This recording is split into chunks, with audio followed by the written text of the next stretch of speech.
Olá, e vamos para mais um capítulo, ou melhor, mais 2 capítulos do livro Mãos Estendidas, psicografado pela médium Irene Pacheco Machado, pelo espírito Luiz Sérgio. No vídeo anterior, nós vimos a história de Nestor nos 2 capítulos, onde Luiz Sérgio vai até um lugar chamado, eu nem me lembro mais, mas é um poço de alguma coisa, e ele vai nesse lugar e lá eles resgatam um jovem que se chama Nestor. Então, eles fazem uma intervenção no cérebro de Nestor para colher a história de Nestor e ajudá-lo a sair do tamanho sofrimento que ele se encontrava. Nestor, então, foi um jovem, filho único, muito mimado pelos seus pais, não soube receber nãos na vida. Então chegou um momento que ele se apaixonou por uma moça e como esse envolvimento emocional não foi recíproco, ele decidiu suicidar-se. Então hoje nós vamos para o capítulo 8, que se chama Cristal Encantado. Depois desse trabalho, retiramo-nos. Meditava sobre os meus momentos e sorri feliz. Como estão sendo proveitosos! Em nenhum instante me vi inerte, mergulhado em lágrimas. Ao contrário, desde o dia que devolvi à terra o que ela havia me emprestado, um corpo, venho recebendo a atenção de muitas mãos estendidas à minha frente. Ao ganhar o pátio, ainda olhei para trás. Que lugar estranho! Quem aqui chega nem pode imaginar que por trás de cada parede muitas dores e desesperos se abrigam. O jardim florido exalava forte perfume de acenas, cravos e jasmins. Sentado na era, a tudo examinava. Assustei-me ao ver um belo arco-íris. Como pode Deus existir, meu Deus, existir tanto esplendor? Confesso que deixei rolar em meu rosto lágrimas de reconhecimento pela grandeza divina. Luiz Sérgio, alguém me chamava. Levantei-me, procurando de onde vinha a voz, e deparei com uma jovem de olhar sereno. Cumprimentou-me como se fôssemos grandes amigos. Inácio está te procurando, um pouco preocupado. O irmão saiu apressado. O que aconteceu? Ia responder quando ela me disse seu nome, Isabel.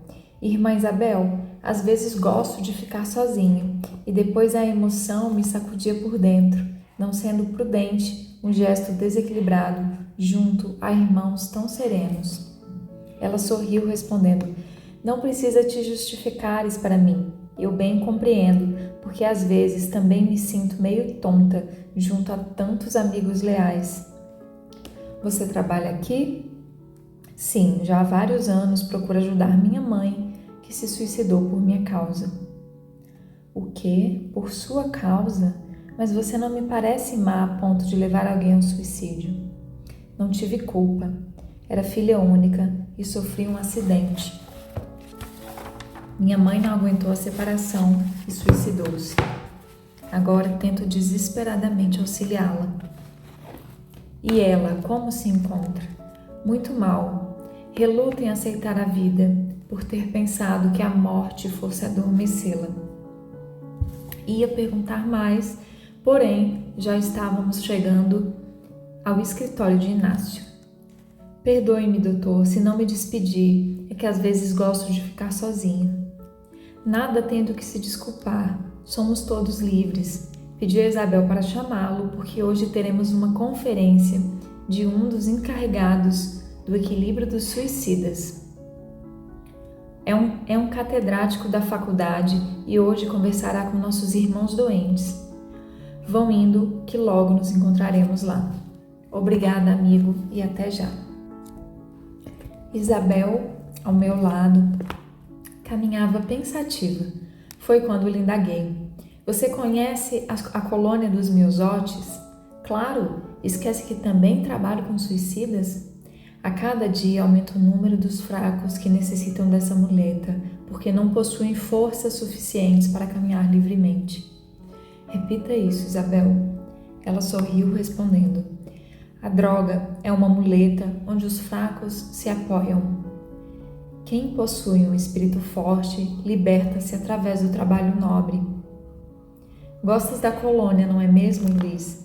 Adoro. Lá é um cantinho do céu, o Recanto de Maria. Havíamos chegado. Auditório superlotado. Procuramos-nos acomodar na ala dos aprendizes. As outras eram dos suicidas. Fiquei meio preocupado ao perceber que havia fileiras guardadas por lanceiros imantadas de tal forma que ninguém delas se aproximava. Ocupavam-nas suicidas com vestes esfarrapadas e muitos deles ainda ensanguentados. Isabel, percebendo meu espanto, esclareceu. Eles relutam em se tratar. Veja, logo ali, aquela mulher bem jovem é minha mãe, completamente dementada. Localizei a irmã. Sua roupa enegrecida parecia que fora queimada, o que confirmou Isabel. A mãe atirara álcool no corpo. A Ave Maria acalmava o ambiente conturbado. Ali, meus amigos, era o salão da consciência que se abria para receber a luz dos esclarecimentos evangélicos. 2 confrades se aproximaram do palco e um deles iniciou a prece de abertura. O barulho era intenso, mas à medida que o irmão orava, caíam do alto pétalas fluídicas azuladas, tranquilizando todo o recinto. Que coisa linda, hein? Tudo serenado, o irmão aproximou-se do microfone. Vamos tentar reproduzir pobremente com as nossas palavras a preleção de Givrai. Filhos de Deus, almas imortais, companheiros de lutas encarnatórias, todos somos donos da nossa vida. Carcereiros ou pacifistas,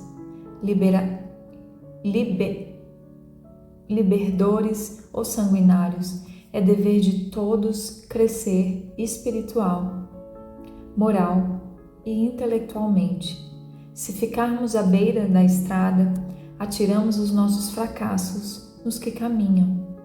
Longe vamos ficando de Deus e, quando percebemos, enfraquecidos nos encontramos.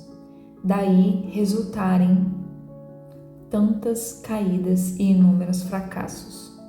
Se todos os homens se preocupassem um pouco mais com a dor do próximo, não exigiriam tanto de Deus e se contentariam com as provações que chegam até seu espírito. Remédio salutar para tornar o próprio homem um Deus. Todos aqui julgaram que direito tinham sobre suas almas prisioneiras no corpo físico e tentaram destruí-las. Quanto sofrimento experimentado ao constar que a vida jamais cessa, porque provém de uma fonte energética infinda, chamada Deus. Cada um aqui julgou-se dono da sua vida e brincou com ela, despertando na escuridão do remorso. Muitos sentem ainda o gosto amargo do fracasso. Mas Deus, o Supremo Criador, teve complacência e nos reuniu novamente, dando-nos grande oportunidade de vida, que hoje desfrutamos neste hospital de amor. Cada irmão é um reino onde o seu espírito deve comandar as vontades, sem deixar que o desespero dele tome conta. Todos os nossos atos arquivados estão em nossa ficha encarnatória e somente o trabalho poderá dar luminosidade à nossa estrada. Se temos que arcar com o que fazemos, o que façamos conscientes, fortalecendo o nosso espírito através da prece e do servir. O homem pode adormecer a sua consciência, mas jamais o seu coração deixará de sentir saudades. Vamos e voltamos, e em cada porto deixamos uma longa carta que um dia receberemos de volta. Queira Deus que os nossos olhos brilhem de felicidade ao lê-la. Ninguém pode dizer que não quer sarar por sabermos que não morremos. E então, irmãos, vamos procurar os departamentos e neles nos inscrevermos para os devidos acertos em nossos perispíritos. Se hoje trincados nos encontramos, amanhã o artista Deus nos embelezará com seu perdão. Despertemos, irmãos, para a nova vida, sem desejar piedade daqueles que ficaram, mas tratando de nos curar para que todos possamos viver em paz. O suicida não é confinado ao suplício eterno. Ele recebe a prisão correcional que, com bom comportamento, pode ser libertado novamente. Basta apenas que ele tente se livrar das tristes lembranças. O homem vale pelo seu interior e ninguém carrega por muito tempo as coisas inúteis. Joguemos fora tudo o que nos levou ao fracasso e vamos reconstruir nossas vidas através do trabalho, da oração e da renúncia. Todos somos irmãos e aqui nos encontramos para o aprendizado do servir e do amar. Que o Pai nos ofereça forças e que nós ofertemos uns aos outros as nossas enfraquecidas mãos, que no ontem tentaram nos tirar a vida, mas que hoje, entrelaçadas, formam um manto de esperança que nos aquecerá o espírito na grande caminhada da evolução. Paz, muita paz. Aquele oriental tocou-me profundamente o coração. Não só eu chorava, mas quase todo o auditório. Ali ainda fiquei, presenciando os suicidas se retirarem, e pensei: meu Deus, em todos os templos as pessoas deveriam orar para que na terra ninguém se matasse. É muito triste viver sem esperança, e se alguém pratica o suicídio é porque deixou de sonhar. Nada mais quer, para ele a felicidade não existe. Já imaginaram o sofrimento de quem pensa assim? Isabel segurou o meu braço com carinho e dali fomos nos retirando. Ao longe vi Enoque, Honor e Sadu. Sorrimos como os bons amigos que somos. Isabel também conhecia-os porque acenou respeitosamente. Gosto muito deles, falei. Ela retrucou. Tudo o que sou hoje, agradeço a Deus por haver colocado leais amigos em meu caminho. Quem não sabe ser amigo, não sabe estender a mão, porque amigo é uma mão estendida à nossa frente. Luiz, vamos até a ala onde cuidamos dos queimados? Não sei se posso ir sem falar com Inácio. Quando fui buscar-te, ele já havia me dado a autorização. Agora é só irmos lá. Acompanha-me. Como não, princesa? Serei o mais humilde dos seus servos. Tê-la ao meu lado é uma dádiva que faz do meu coração um jardim. Isabel segurou minha mão, dizendo: se na terra as pessoas não tivessem medo de demonstrar amor ao próximo, tudo seria mais fácil. Gestos como este teu são raros, mas como faz feliz quem os recebe. Saímos abraçados e sorridentes dali, onde Maria de Nazaré fez presença, convidando-nos ao amor universal. Bonito capítulo, né? E vamos entrar no próximo capítulo, que é o capítulo 9, que se intitula O Valor da Vida. Chegando à enfermaria dos queimados, fomos recebidos por Samaritana, uma entidade muito simpática que, quando encarnada, prestou assistência como enfermeira. Muito gentil, cumprimentou-nos, abraçando Isabel. Pelo gesto, pude perceber que ia sempre ali. Tudo bem, irmã? Sim, na medida do possível. O médico de Deus presta ajuda aos internos. Este é Luiz Sérgio, um dos alunos da faculdade. Bem-vindo, irmão. Espero que daqui possa levar lições proveitosas para aqueles que brincam com a vida. Sempre conduzidos por Samaritana, penetramos em um corredor, percebendo a diferença de temperatura. Confesso que me senti em uma geladeira. Isabel, olhando-me com carinho, falou: Reage, Sérgio. Conheces bem o valor da força mental e quem trabalha com suicidas precisa conscientizar-se de que a mente é o tesouro da vida. Aqueles que tentaram deixá-la vivem presos ao campo que criaram, e este campo não é nada agradável quando plantamos remorsos. Ao abrir-se a última porta, tive que me lembrar do honor, de Sadhu, de Naji, porque só mesmo a força mental poderia me ajudar a fugir do frio. Em alguns daqueles corpos, se aqui podemos chamá-los assim, deitados em camas, víamos ainda as chamas. Uns gritavam estridentemente, alheios à nossa presença.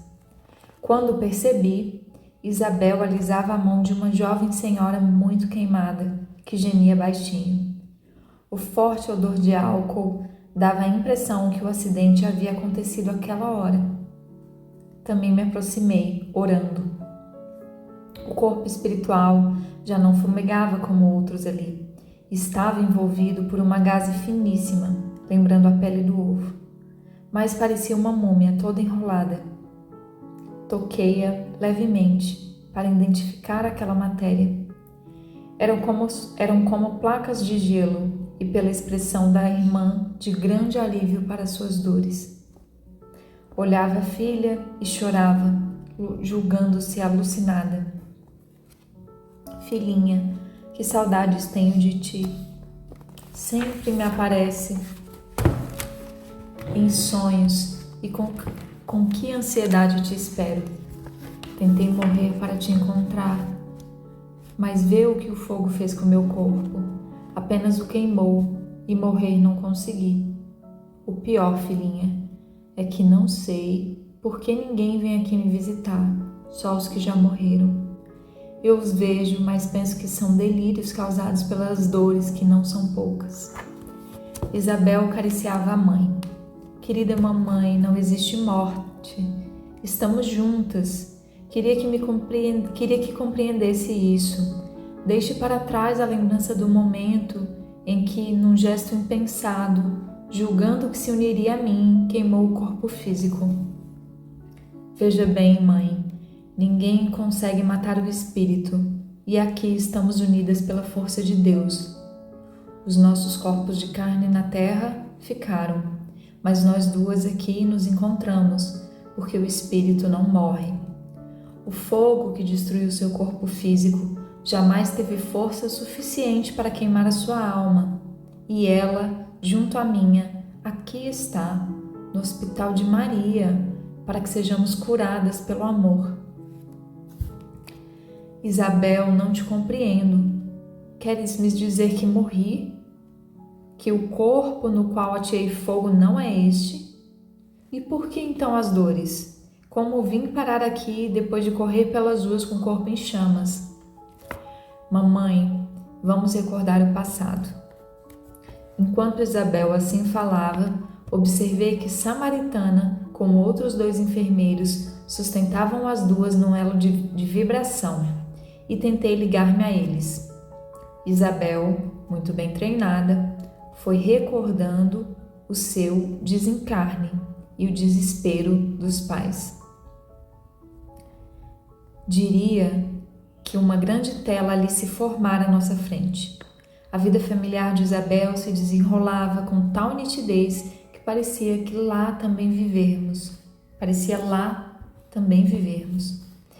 Quantas pessoas, mamãe, tentaram ajudá-la, falando da imortalidade da alma, mas a senhora fugia de todos os esclarecimentos, julgando-se cada vez mais infeliz. O papai foi esquecido, assim como todos os outros. Tentei também despertá-la, mas quando me aproximava, relutava em sentir minha presença, chorando em desespero. Concluindo os mentores que a senhora não desejava ser ajudada e eu, estando há pouco tempo na espiritualidade, sem conseguir desligar-me de casa, levaram-me a um tratamento sério em um lugar especializado. E foi ao me recolher para esse tratamento que a senhora praticou tão triste gesto, perdendo a grande oportunidade de saldar seus débitos. A mulher, com olhos arregalados, abraçava e beijava a filha. Isabel, então estou morta? Não, mãe, morta não, mas viva no mundo espiritual. Não morreu porque Deus não mata. Nós duas não morremos, apenas deixamos de vestir um corpo físico. E este que hoje usamos nos faz sentir muito felizes porque palpita a vida em nós. Por que, Isabel, essa dor se já morri? Mamãe, éramos espíritos reencarnados, por isso não tínhamos o direito de destruir nada, muito menos uma roupa que nos foi emprestada por bondade divina.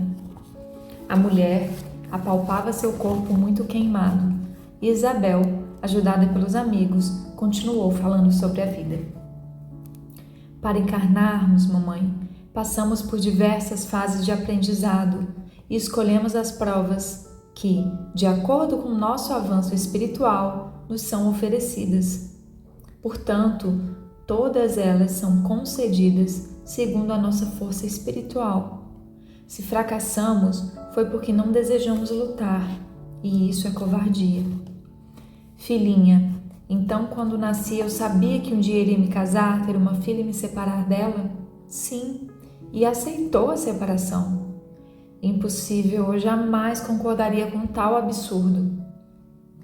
Quando ingressamos nessa fase humana, querida, já desenvolvemos o nosso corpo espiritual, o perispírito, e ganhamos o livre-arbítrio.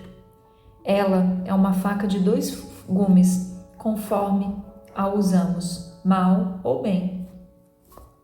Mas minha filha tem sofrimento que é difícil de suportar. Deus, conhecedor de nossas fraquezas, mandou-nos um irmão, Jesus Cristo, que nos deixou como exemplo o martírio sofrido ao ser pregado em uma cruz, e nem por isso ele renegou o Pai ou desejou traí-lo. A mãe chorava. O suicida não se separa do seu corpo de carne? Não, mãe, não se separa. Se o suicida se conscientizasse que a vida na matéria física é uma oportunidade para o espírito crescer e se tornar livre, não se apegaria tanto às dores do seu corpo e não chegaria à condição de assassino de si mesmo. Ele é tão materialista que desconhece o valor do espírito. Mas Isabel, muitos não conhecem essas coisas. O suicida pensa que morrer é acabar e dessa maneira deseja fugir de todos. Ele sabe, de uma forma ou de outra, pois as religiões são severas a esse respeito. Não seria mais fácil, filhinha, se todas elas elucidassem as pessoas em relação aos sofrimentos por que passa quem tenta matar o espírito? Quando ia responder, a mãe de Isabel ainda desejou saber que corpo era aquele que lhe doía tanto, se era o mesmo que tentou destruir. É o corpo espiritual, o companheiro do espírito, e que nos serve em todas as vidas. É tão perfeito porque foi criado por Deus. Seria o perispírito, filha? Sim, o espírito está envolvido pelo perispírito. Eu já o possuía quando vivia na Terra? Exato, mãe.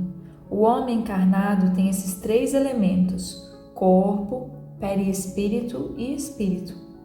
E quando morremos, o que acontece com eles? O espírito sobrevive à morte. O perispírito, organismo fluídico, completo, a verdadeira forma humana também. A mãe de Isabel não fez outras indagações, chorava. Acabara de desvendar o mundo maravilhoso do espírito, onde nós somos seres que lutam pela própria melhoria. Sofrendo as consequências de um ato impensado, ela descobrira o amor de Deus por suas criaturas. A sua menina sempre lhe visitava, mas viera hoje dizer-lhe o valor da vida. Volta sempre, Isabel, de hoje em diante vou procurar cuidar do meu corpo, porque compreendi que quando eu tiver que reencarnar, ele irá comigo. Espero então que o meu fluido pessoal esteja adiantado moralmente, para não ir muito deformado. Isabel abraçou sua mãe amorosamente. Eu, samaritana, e os outros 2 enfermeiros retiramo-nos. Tive tempo ainda de observar outros corpos que, quase congelados, se encontravam para não sentirem as queimaduras. Meu Deus, quanta bondade! Mostrais mesmo que sois pai, amigo, sempre perdoando vossas crianças que brincam com a vida por desconhecer-lhe o valor. Sede bendito, Senhor, por nos amardes tanto.